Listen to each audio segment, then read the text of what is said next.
So it's not like you're hitting them and saying, hey, what can you do for me? What can you do for me? You're saying, hey, who do you know that I can help? And they're like, well, you can help me. It's going to happen that way, right? Yep. If you ask it the right way. Welcome back to another episode of the Tactical Agent Podcast. I'm Mike. This is Chris. We are really glad you're here. It's good to see you. So glad. You don't sound genuine, actually.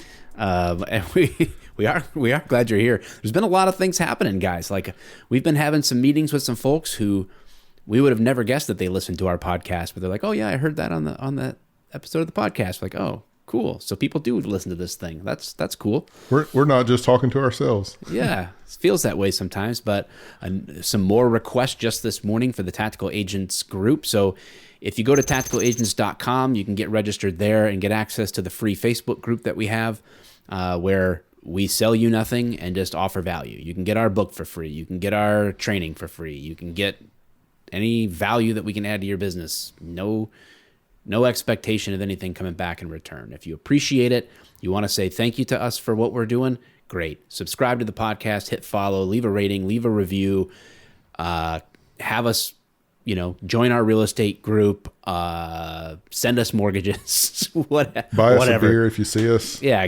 send me some bourbon, and I'll add it to the collection that I must consume. Yeah, does all those things. So we're big believers that if you do enough good for people, it'll come back. So that's what we're doing in the industry here with Tactical Agents. So anyway, enough of that. Today's episode, we're going to talk about the literal heartbeat of what we do. How is it that all these years later in the real estate business, we're still in business and we're not stressed out about it, especially after last week's episode of the NAR settlement and all that stuff, that we know that we can just keep getting business. So let's do some full disclosure here. Chris, what does your real estate business look like right now? What do you got going on right now? 4 or 5 listings, with a couple of those coming online, a few buyers kind of waiting to see what they're going to do. Couple other things in the pipeline on referral work, stuff like that. Kind of taking it a little easy right now, but not too bad. But you do this part-time.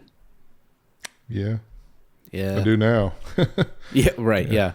I'm also part-time at this. Got 7 active transactions going on right now, with another 3 on deck, 2 more listings and another purchase, 2 more purchases on deck for next month. So things are happening. Mortgage wise, I think I've got 5 under contract right now, with about another 5 people looking, 3 new apps waiting for pre-approval. So no shortage of business. This is all lies. You cannot do real estate part-time. It's impossible. Oh yeah, you're right. This is all made up. But we share that with you, not to say, oh, you don't have that kind of business, so you suck. What we're saying is, if we can do it, and we can do it without traditional, say, I have a $0 marketing budget. I've never done a cold call to grow my business. I haven't door knocked. I haven't circle prospected. I'm not even sure what that means. I haven't held an open house in 3 years. Yeah, we don't. I don't even. I let other agents hold an open house for me if they want. I don't do any of that stuff, because we have a different approach to the business, the tactical approach. So in the next 15 minutes or less, we're just going to give you the basic core of what it is that we do in our process. Okay. The tactical funnel, with everyone in our network at the top. How do we move them through that funnel? And we call that the CIA. Now, of course, we're former cops, and we're sort of branded the tactical approach with a lot of that kind of language. So the CIA, we're big on saying you got to do the CIA. You can't be the CIA, because if you're being the CIA, then no one knows you're a real estate agent. And people need to know that you can help them. So you don't be the CIA, you do the CIA, which stands for connect, invest, and ask. So let's break that down for the people who are feverishly getting out their paper and pen right now to take notes. All right, talk to me about connecting. All right, so this is going to be really difficult to understand, but I really need you guys to really come in, bring it in, and listen closely. Connect with people. Go meet people. Add people to your phone. Have more people that you can have conversations with, because it's the law of averages. You can only do business with people that you've met and had an interaction with, and you only do business with so much of a percentage of the people that you've met and have connections with. So if you want more transactions and you want more deals, get to know more people. That's it. That's my perspective on it. You got anything different? No, I think that behind the idea of connecting is a certain level of genuineness to that connection. Sure, yeah. Right? And I would also say I think our primary means of connecting is going to be conversation. So when we talk about connecting, we're not talking about just getting a phone number and then adding them to an email list. I saw your post on Facebook. Oh my God. You said what prompted that? Tell the people what I'm talking about. So I got an email from an agent in Texas. I'm in Arizona. I got an email from an agent in Texas telling me that she was the best choice if I wanted to sell my home in Arizona. So you got added to her email list, basically. Yeah. Somehow. I had a conversation with her about a referral 5 years ago, and she put me in her email list where I get everything she sends her clients, and all of it is terrible. And I will never call her for a referral just because of those emails. But yeah, it's not real. I've had one conversation with this person 5 years ago. She never contacted me again, which you can't stay in touch with everybody you ever talk to. That's ridiculous. Yeah. But she has not in any way, shape, or form done anything to earn business for me in the future, and then sends me a solicitation saying, hey, you should use me because you talked to me once 5 years ago. Yeah, exactly. And I'm 2,000 miles away. So I think it's just important to understand when we say connect with more people, we do not mean get their information, put them on a random email list that you have, that you're sending out information that's not genuine. It's not actually personal. We could probably do a whole other episode on email or what's effective or not effective with that regard. But it's about having real world conversations where you're learning something about someone. And in the course of that conversation, and I'm going to butcher this quote probably, but I don't know who said it, so whoever deserves the credit, it's all yours. But something along the lines of don't listen to respond, or don't listen to just talk next, but listen. Yeah, you're doing a great job, buddy. Yeah. Keep going. All right. Don't listen to respond. Listen to understand. Yes. Yeah. Stephen Covey. Well, yeah. At least he gets credit in that. I'm looking it up on Google. Yes. Mm-hmm. So the right kind of conversations that you should have when you connect with people are to learn more about them in a way that you can understand, how could I further invest in that relationship in word, deed, or gift. Right. So and that's it. When we say CIA and it's connect, invest, and ask, it's actually more expanded than that. It's connect in an authentic way, invest in a relationship, and ask for business in the right way at the right time. Mm-hmm. and that authenticity and genuineness in the connection has to be there, because people see through fake people, right? You immediately think about every person that you've ever met that only wanted to see what they could use you for. How quickly did it take you to realize that? Not very long, right? Unless you're an idiot. But the thing is, you have to connect with people in an authentic and genuine way. It's very, very important to further the relationship, because if you're only doing it for money, and you're only doing it from a position of what can you do for me, it's not going to work. Yep.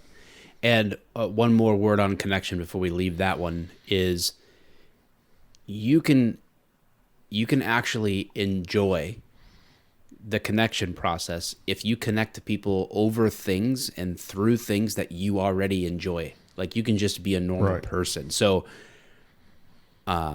a lot of the relationships that I'm going to have come through Brazilian Jiu-Jitsu, like going to class, meeting people that are coming, going to church every week and meeting new people there, having people over, like going to a street fair, going to like this, and just having real world conversations with people in the course of your normal everyday life. You already are connected to everybody you need to be connected to. Right. And when you meet people that way, this is what's really important from a business standpoint and from an enjoyment of life standpoint. When you meet people in those ways, when you're doing things that you enjoy and you meet people that enjoy the same things you do, and you're actually going to like them. And if you like the people you're working with, your business is typically a lot more fun, a lot more enjoyable, and you can stick with it a lot longer. Yeah, exactly. All right. So, the invest, I just said word, deed, or gift.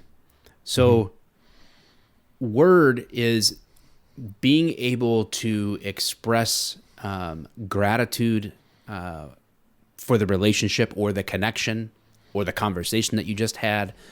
It could be verbal. It could be a handwritten note that if someone, you see an opportunity to connect with somebody that way, and then invest in them and send them a note of gratitude, send them a note of encouragement. Just say, hey, thanks for the conversation the other day. This is what I learned from it, or this is what it meant to me, and send that off to them. You know that they're going through something, or it could be even a congratulations. Maybe something's going good and you're just sending them something in writing, or you're calling them, or you're sending them a video message, some form of expressing appreciation or encouragement verbally or in writing to somebody in word, right? Deed is like, lots of people have things going on where maybe at first they're afraid to tell you, or maybe they're not, but you realize they need something, and you either know or have the solution, or you know someone who does, which allows you to make a connection and invest in that relationship by providing a solution to a problem that someone has. Right. And then gift. Maybe you have learned about someone in conversation. Maybe they're telling you a story about their family going to a particular restaurant or a particular place, wanting to go to a particular type of event, like if I had a client, I'm just off the cuff here, my oldest daughter, so my son-in-law married to her, and my grandson, they go to Tiger baseball opening day every year. So in my mind, if I had clients that I knew were like really into baseball, what would happen if I got them tickets to opening day? Something like that. You could do that. You could start to give gifts to people in response to what you're learning about them in authentic conversation. So we're not talking about like giving like, oh, I have 2 tickets to opening day, sign up on my email list, and I'm going to give a random winner. And now you can do that. You could have a client only email list and say, hey, I do this for my clients once a month. I give you a chance to win something. That's not a bad thing per se, but we're talking about in response to an actual connection with people. You got any other thoughts on that? Yeah, I think a lot of people get hung up on this gift thing because they're like, well, gifting programs can be expensive. And I want to frame it so that you think about it in a way that people can understand. How many agents out there pay Zillow for leads, right? Mm-hmm. Well, I was talking to somebody the other day that's done the math and figured out what it costs him for a lead on Zillow. And it's $800 a lead. Mm-hmm. What would happen if you stopped paying Zillow that $800 and started using it to buy gifts for clients? Mm-hmm. How many clients could you gift over the course of a year for every lead that you would have gotten from Zillow for $800? Let's say you would have gotten 20 leads, right. And you're talking a pretty significant amount of money, $16,000. That's right. Yeah. For 20 leads. What if you took that $16,000 and you spent it on 100 people? Mm-hmm.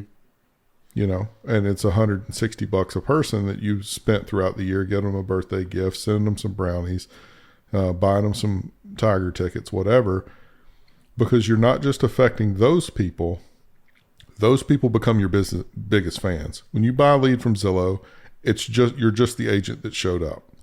When you are spending that money on your clients, you are the person that is investing your personal money into giving them things that they enjoy and showing them that you care about them and showing them that their relationship means something to you. And that is going to translate into them connecting you with other people who they think need that kind of relationship in their life. And that $800 that you're spending, or $160 you're spending on one person, is going to come back to you 100-fold over time. And that's what people don't understand. They only see I could buy these tickets, but they're like $40 a piece, and that's expensive. Well, yep. Yeah, but these folks are, if you're selling a $500,000 house, you're getting paid, somewhere in the neighborhood of, $12,000 to $15,000 to do it. Mm-hmm. Invest some of that money back in them. It'll come back to you. I promise. 100%. Yeah. Investment is huge. And it's one, as your business grows, it becomes harder and harder to keep up with, but it's super important to develop systems around that. And again, it still has to be genuine, right?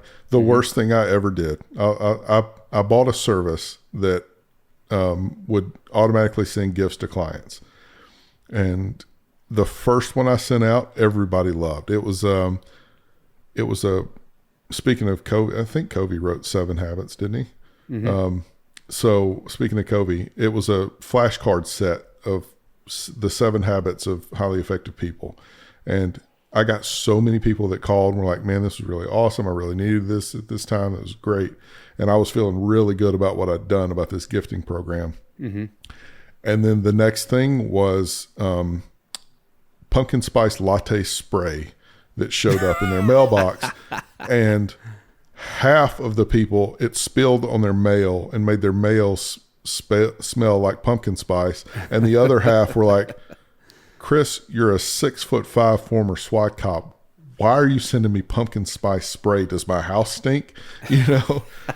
And so like the genuineness has to be there. Like it has to be more than just, I'm just trying to do this. Just getting you a gift because. Yeah, right. Exactly. Yeah. Yeah, that's a good point. All right, we're running out of time. So the ask, but it's really important. I think you added it earlier. Ask at the right time in the right ways. So the right time is always going to be when you can genuinely say yes to have I authentically connected with this person in conversation, and have I invested in this relationship. Right. That's the right time. Only after you can answer yes to those questions. And if you can't, that's okay. Now you have something on your list to be like, all right, I need to have, if I don't really know the next best way to invest in this relationship, sounds like you need another conversation. You need another check-in, you know? And there's nothing wrong with reaching out to somebody that maybe you hadn't talked to in a couple months. Hey, I do this regularly. I just literally will text somebody and say, hey, you came to mind, so I figured why not reach out and say, hey, and see how you're doing. No one ever minds that. No one. Yeah. And that leads to good conversations. And then I'm listening for what's really going on in their lives so that I know I'm looking for the opportunity to invest. One of the smartest things I've ever heard you say, and it's been so long ago, I can't remember if you actually did it or it was just a thought that you had, but let's say you're having a conversation with somebody and they're like, yeah, you know, I threw my knee out. Like it's been kind of rough getting around the house. Things are kind of getting let go. You know, grass is getting too tall, but I'm doing all right other than that. And your thought was, well, let's go cut some grass, you know? Mm-hmm. Yeah. And that's so brilliant. Like that is a true gift of love. Like people really appreciate stuff like that. Yeah. You gotta invest. And so a lot of people get weird about and when we say ask, another thing that I don't think we mentioned is we're talking about asking for referral business. We're not talking about asking them for their business. You know, most people aren't right now in the market to buy or sell. So we're not asking them, hey, do you want to buy or sell your house with me? We're saying, who do you know that is thinking about moving in the next year? We're asking them that question. But we only ask that when we know we have genuinely connected and invested in them. And genuinely, that authenticity is so critical, because if the end game is to just use people as numbers, the foundation of your business is doomed to crumble at some point, because people will eventually see through that. And if you're just in this to get people's money, that's not a really good long-lasting strategy. So right. That's not what we're about. And one of the things that's so brilliant about asking it that way, like the biggest complaint you're going to get or we're going to get from anybody is like, no, you have to ask them for business. Like how then they won't know to use you or whatever. Listen, what do you think is going to happen when you say, who do you know that needs to buy or sell a house in the next year? And they're like, oh, me, I do. Right. You think they're just not going to mention themselves? Right. So it's not like you're hitting them and saying, hey, what can you do for me? What can you do for me? You're saying, hey, who do you know that I can help? And they're like, well, you can help me. It's going to happen that way. Right. Yep. If you ask it the right way. Yep. And what happens when people do that is we essentially activate what's called that reticular activating system in their mind, where now the next conversation they have with somebody could be a week, could be a month, could be a year later, that will pop up in their head. You're the person that says, hey, if you've had a conversation, like, let me know. I'm happy to help people that, you know, are like you. Yeah. then they're going to be thinking about it, because they're going to think, and they may, if they don't know anybody, which most people right away are going to be like, I really can't think of anybody right now. It's like, all right, cool. Well, I appreciate you thinking at all. And if it comes up, hey, please connect us, introduce us on a group text, and I'll take care of them. And speaking of asking in the right way, I think you touched on something just a second ago. That's an important part of that is like giving some honor back to the person you're talking to when you do it. So instead of just saying, who do you know, that might be preceded by something along the lines of, hey, I really enjoy our relationship. I like the fact that we've worked together, and I'm really, you know, especially if it's a past client, and I'm trying to help more people like you, because I like you and I enjoy doing business with you, and I want to work with more people that are like you. Who do you know? And you're essentially telling them, like, you're the kind of person I want to be around. So you probably know other people that I want to be around. Mm-hmm. Exactly. So if you want more individualized detail on this, I'm not sure if our earlier podcast, we probably kind of touch on this. This is probably the most direct we've given you guys, like the CIA in this. And obviously we only talked about it for, you know, essentially 20 minutes, but you got questions about that or anything, well, you can drop a comment if you're on YouTube, and be sure if you are on YouTube, hit that subscribe button, hit the like on this, and drop your comment as a question. I do check those and respond to them. But go to tacticalagents.com and just get in the group, and you can ask your questions, and there'll be plenty of people to help you. So if you're looking for a fresh approach to the business, or you're looking to say, like, maybe it's time for me to learn something new and try some new things, well, try the tactical approach, and if it helps you, then great. If it doesn't, no harm, no foul. You can just turn us off. It's okay. All right, guys, that's it for us. We're out of time. I like to keep these things 20-ish minutes, and we're at 25, so it's enough. It's enough. What just happened over there? I just dropped something that I was fiddling with. All right, well, go clean it up. We got a mastermind to run in 8 minutes, so let's go. All right, later. All right.